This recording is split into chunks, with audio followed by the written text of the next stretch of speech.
ఆంధ్రప్రదేశ్ ప్రభుత్వం కృష్ణానదిపై శ్రీశైలం దగ్గర రాయలసీమ ఎత్తిపోతల పథకం చేపట్టడంతో పాటు పాతగా ఉన్నటువంటి పోతిరెడ్డిపాడు హెడ్ రెగ్యులేటర్ సామర్థ్యాన్ని 44,000 క్యూసెక్కుల నుంచి 80,000 క్యూసెక్లకు పెంచాలని చెప్పేసి మే 2020లో ఒక జీవోని ఇష్యూ చేసి పనులు మొదలు పెడితే తెలంగాణ ప్రభుత్వం వీళ్ళ నిబంధనలకు విరుద్ధంగా కొత్త ప్రాజెక్ట్ చేపడుతుందని చెప్పేసి ఎన్జీటీలో కేసు ఫైల్ చేసి ఎన్జీటీ డిసెంబర్ నెల 2021లో స్టే విధించింది. అప్పటి నుంచి పనులు చేయొద్దని చెప్తే అలాగే ఆంధ్రప్రదేశ్ ప్రభుత్వం ఆ స్టేను ధిక్కరించి పనులు చేపడుతున్నారు. దీని ద్వారా తెలంగాణకు వచ్చేటువంటి నష్టం, తెలంగాణకు జరిగేటువంటి హైదరాబాద్ తాగునీటికి జరిగేటువంటి అన్యాయం, ఆ ప్రాజెక్ట్ కృష్ణా పరివాహంలో ఉన్నటువంటి ప్రాజెక్టు జరిగేటువంటి మోసం ఏంటో నేను చెప్తా కొన్ని విషయాలు. ఇప్పుడు రాయలసీమ ఎత్తిపోతల పథకం ఎందుకోసం అంటే వాళ్ళు కృష్ణానదిలో వాళ్ళకు 854 ఫీట్ల అంటే 854 అడుగుల వద్ద నీళ్ళు తీసుకోవడానికి అవకాశం ఉంటుంది వాళ్ళకు గ్రావిటీ ద్వారా.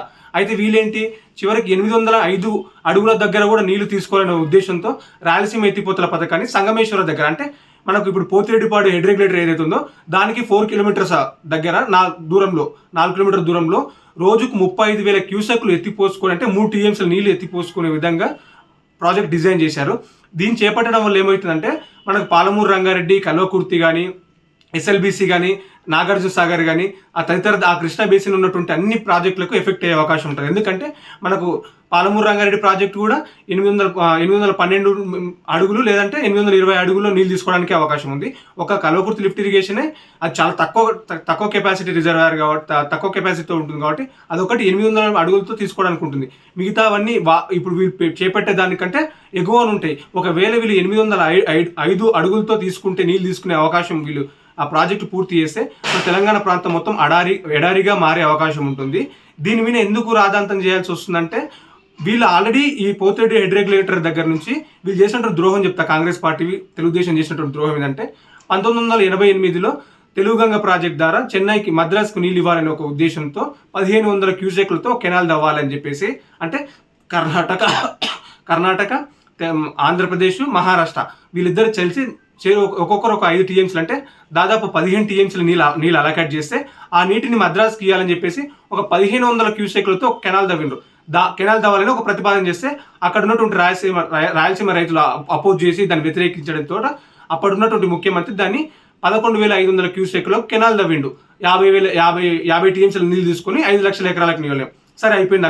అక్కడికి అయిపోయిన తర్వాత మళ్ళీ వైఎస్ రాజశేఖర రెడ్డి గారు 2005లో అధికారంలోకి వచ్చిన తర్వాత జలయజ్ఞం పేరిట దాన్ని వరద తగ్గిపోతుంది, వరద 30 రోజులు కూడా రావట్లేదని చెప్పేసి ఆ రెగ్యులేటర్ని Pothireddypadu head regulator Telugu Ganga project కోసం చేసినటువంటి దాన్ని ఆ పోతిరెడ్డిపాడు హెడ్ రెగ్యులేటర్ని మళ్ళీ దాన్ని 44,000 క్యూసెక్లకు పెంచడం జరిగింది. అంటే 1,500 పోయింది, 11,000 పోయింది, చివరికి 44,000 క్యూసెక్లకు వచ్చింది.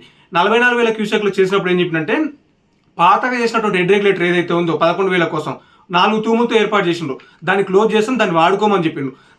దాన్ని వాడుకుంటూనే కొత్తగా 10 తూములు కట్టిండ్రు. మొత్తం 14 తూములతో దాదాపు వాళ్ళు 44,000 అని చెప్తున్నారు. కానీ ఒక్కొక్క తూములో 5,000 క్యూసెక్ల నీళ్ళు పోయినా దాదాపు ఒక 60,000 క్యూసెక్ల నీళ్ళు పోతిరెడ్డి హెడ్ రెగ్యులేటర్ నుంచి వెళ్ళిపోతున్నాయి.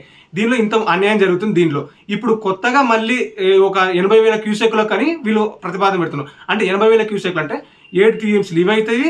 మళ్ళీ ఇప్పుడు ఎత్తిపోసేటువంటిది 3 టీఎంసీలు రోజు 7 రోజుకు 10 టీఎంసీలు నీళ్ళు ఎత్తిపోసుకున్నటువంటి కార్యాచరణ వీళ్ళు రూపొందించిన ఆంధ్రప్రదేశ్ ప్రభుత్వం. అంటే మనం ఒకసారి అర్థం చేసుకోవచ్చు.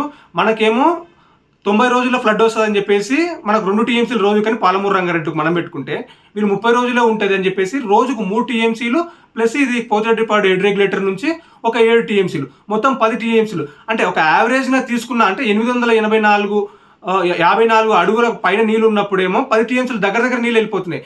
అప్పుడు లేనప్పుడు అయినా సరే 854 అడుగులకు తగ్గి ఉన్నప్పుడు ఇప్పుడు కొత్తగా పెట్టినటువంటి రాయలసీమ లిఫ్ట్ ఇరిగేషన్ నుంచి 3 టీఎంసీల నీటిని దీనిలోకి తరలిస్తారు. ఇప్పుడు ఏది బంకచర్ల హెడ్ రెగ్యులేటర్ నుంచి పక్కన ఉన్నటువంటి కేసీ కెనాల్కు మూడు కెనాల్స్ ఉంటాయి. అక్కడ మళ్ళీ శ్రీశైలం రైట్ బ్రాంచ్ కెనాల్ అని చెప్పేసి 3 కెనాల్స్. ఆ కెనాల్స్ ద్వారా రాయలసీమకు నీళ్ళు ఇవ్వాలి, ఇక్కడికి చిత్తూరు నెల్లూరు వరకు నీళ్ళు ఇవ్వాలని చెప్పేసి ఇప్పుడు ఈ రాయలసీమ ఎత్తిపోతలు పెడుతున్నారు. ఒకవేళ ఇది పూర్తి అయితే తెలంగాణకు జరిగేటువంటి నష్టం ఏంటంటే ఖమ్మం జిల్లాకు నష్టం జరుగుతుంది, మహబూబ్ నగర్ జిల్లాకు నష్టం జరుగుతుంది, హైదరాబాద్కు తాగునీరు రాదు, నల్గొండకు నాగార్జున సాగర్ లెఫ్ట్ కెనాల్ నుంచి నీళ్ళు వచ్చే అవకాశం లేదు.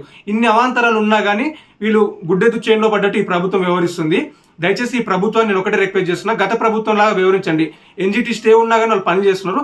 ఆ ఎన్జిటి స్టే అయిపోయే వరకు పనులు జరపకుండా మీరు వెంటనే సుప్రీంకోర్టు కన్నా వెళ్ళండి, లేకపోతే మళ్ళీ ఎన్జిటి కన్నా వెళ్ళి చెప్పి పనులు ఆపేయాలని చెప్పేసి నేను ఈ ప్రభుత్వాన్ని విజ్ఞప్తి చేస్తున్నాను.